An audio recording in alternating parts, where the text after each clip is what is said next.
कांग्रेस के प्रभारी दीपक बाबरिया, साथ ही कांग्रेस अध्यक्ष उदय भान भी बैठक में मौजूद है। प्रदेश कांग्रेस के तमाम पदाधिकारी इस बैठक में मंथन कर रहे हैं। तो दिल्ली से इस वक्त की बड़ी खबर, हरियाणा कांग्रेस प्रभारी दीपक बाबरिया, हरियाणा कांग्रेस अध्यक्ष उदय भान बैठक में मौजूद हैं। लोकसभा चुनाव को लेकर मंथन इस बैठक में हो रहा है। काफी महत्वपूर्ण यह बैठक है। लोकसभा चुनाव में को लेकर इस बैठक में मंथन हो रहा है। दिल्ली में हरियाणा कांग्रेस की यह बैठक है। बड़ी खबर, प्रदेश प्रभारी दीपक बाबरिया की अध्यक्षता में यह बैठक इस वक्त दिल्ली में चल रही है। लोकसभा चुनाव में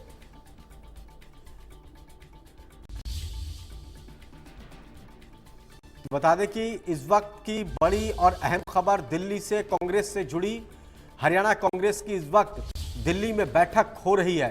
इस बैठक में हरियाणा कांग्रेस के प्रभारी दीपक बाबरिया, हरियाणा कांग्रेस के अध्यक्ष उदय भान और तमाम पदाधिकारी इस बैठक में मौजूद हैं। मंथन हो रहा है कि लोकसभा चुनाव में फीडबैक को लेकर इस बैठक में चर्चा की जाएगी।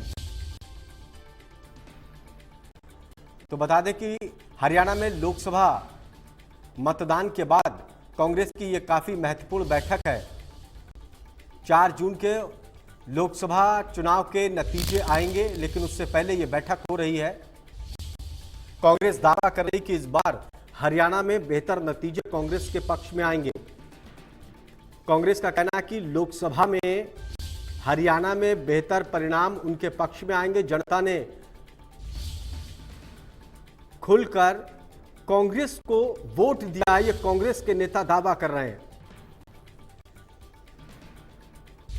और इसी को लेकर दिल्ली में मंथन कांग्रेस कर रही है। हरियाणा कांग्रेस के प्रभारी दीपक बाबरिया, हरियाणा कांग्रेस अध्यक्ष उदय भान, तमाम कांग्रेस के पदाधिकारी इस बैठक में मौजूद हैं। लोकसभा के मतदान के बाद यह बैठक दिल्ली में कांग्रेस की हो रही है। तो लोकसभा में मतदान को लेकर फीडबैक लिया जाएगा और मंथन हो रहा है कि आखिर लोकसभा चुनाव को लेकर कांग्रेस दावा कर रही है कि इस बार के लोकसभा चुनाव में हरियाणा से बेहतर परिणाम कांग्रेस के पक्ष में आ रहे हैं।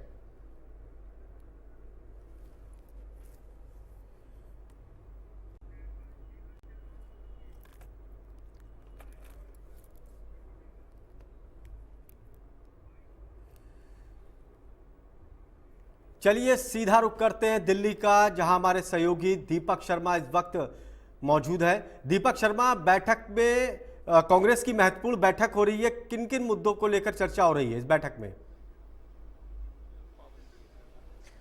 जी बिल्कुल, क्योंकि लोकसभा चुनावों के बाद ये प्रदेश कांग्रेस की अहम बैठक है। दीपक बाबरिया, प्रदेश कांग्रेस अध्यक्ष उदय भान, इनकी अध्यक्षता में बैठक है। तमाम कांग्रेस के बड़े पदाधिकारी या वो लोग जिनकी लोकसभा चुनावों में जिम्मेदारी थी इस इंडिया अलायंस में हरियाणा की 10 लोकसभा को लेकर के, वो तमाम लोगों को बुलाया गया। और हमारे साथ में कांग्रेस के नेता जो हमारे साथ में लखन सिंगला जी भी हैं। सबसे पहले तो जानना चाहेंगे आज की जो बैठक है, किस तरीके के फीडबैक इस बैठक में लिए जा रहे हैं? क्या कुछ मुद्दों को लेकर बैठक में सिर्फ ये बताया जा रहा है अभी किस तरीके से हमने काउंटिंग पे देखना है, किस तरीके से करना है और क्या क्या सावधानी बरतनी है, बस इतना ही। किस तरीके का ये पूरा चुनाव रहा लोकसभा को लेकर के अगर बात की जाए? लोकसभा चुनावों के अंदर हरियाणा प्रदेश में चौधरी उदयभान जी कांग्रेस अध्यक्ष और भूपेंद्र सिंह हुड्डा सीएलपी लीडर और हमारे दीपक बाबरिया जी प्रभारी जी की रहनुमाई में कांग्रेस की हरियाणा में आंधी रही है। जहां हम 10 की 10 सीट हारे थे 2019 में, अब हम 10 की 10 जीतने जा रहे हैं। मार्जिन कहीं कम हो सकता है, कहीं ज्यादा हो सकता है, उसमें कोई दो राय नहीं है, लेकिन हम 10 की 10 सीटें जीतने जा रहे हैं, इसमें कोई दो राय नहीं है। तो आज केवल मतगणना को लेकर के है, उस दिन की ड्यूटी है, या एक फीडबैक भी रहेगा? किस तरीके का समर्थन? फीडबैक भी है, क्या क्या हुआ पूरे प्रदेश में, क्या क्या लोकसभाओं में हुआ, कार्यकर्ताओं का मनोबल बढ़ाने के लिए मीटिंग है। और हरियाणा प्रदेश में बहुत मेहनत करी है। कांग्रेस की हवा भी रही, भाजपा का विरोध भी रहा, बेरोजगारी चरम सीमा पे रही, भ्रष्टाचार चरम सीमा पे रहा और जनता ने मन बना लिया है कि हरियाणा प्रदेश के अंदर आने वाले समय में ये 10 की 10 सीटें कांग्रेस जीतेगी। बीजेपी भी यही दावा कर रही है 10 की 10 जीत रही है। बीजेपी तो 75 पार का कहा था 2019 में, 40 सीट आई, 35 कहाँ गई, और हमारी 30 सीटें आई। तो बीजेपी तो ऐसे दावा करती रहती है। बीजेपी इस वक्त आईसीयू के अंदर है, हरियाणा प्रदेश में बीजेपी आईसीयू के अंदर है, और उनके जो नेता हैं उनको दवा दब निकालने के लिए आईसीयू से, वेंटिलेटर से निकालने के लिए इंजेक्शन मार रहे हैं झूठा सच्चा। तो कुछ क्षेत्रों में नाराजगी भी थी कुछ नेताओं की, उनकी भी रिपोर्ट तैयार की जाएगी यहाँ। ऐसा कुछ नहीं है।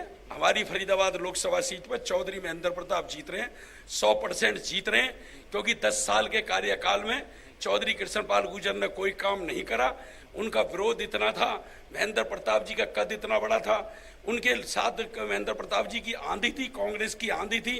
और जब से कांग्रेस अध्यक्ष चौधरी उदयवान जी बने, जो दलित वोट हमें 50 से 55% मिलता था, वो 90 से 95% कांग्रेस। आज उसी को लेकर रिपोर्ट है पूरी तरह।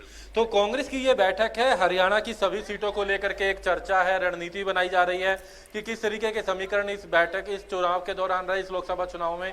इसको लेकर के अगर बात करें तो यहाँ पर ये बैठक लगातार जारी है। प्रदेश कांग्रेस के प्रभारी दीपक बाबरिया हैं, प्रदेश कांग्रेस के अध्यक्ष उदय भान हैं, कांग्रेस के राज्यसभा के सांसद दीपेंद्र हुड्डा, जो कि इस बार रोहतक लोकसभा से उम्मीदवार भी थे, वो भी हैं। तमाम प्रत्याशियों को बुलाया गया है, चाहे महेंद्रगढ़ से राव दान सिंह हो, इसी तरीके से अगर हम बात करें अंबाला से वरुण मुलाना, तमाम प्रत्याशियों को भी बुलाया गया। उनके साथ एक फीडबैक लिया जा रहा है, फीडबैक रिपोर्ट तैयार की जा रही है कि किस तरीके का ये चुनाव था, और इसके साथ साथ मतगणना को लेकर के भी उस दिन किस तरीके की जिम्मेदारी रहेगी, किस तरीके से काम तमाम कार्यकर्ता पदाधिकारी करेंगे, उसको लेकर के एक रिपोर्ट जो है यहाँ पर तैयार की जा रही है। बाकायदा मंथन जो है यहाँ पर किया जा रहा है। जी चलिए, बैठक पर नजर बनाए रखिए, आगे आपसे अपडेट लेते रहेंगे। बहुत बहुत शुक्रिया हमसे बातचीत करने के लिए, काफी महत्वपूर्ण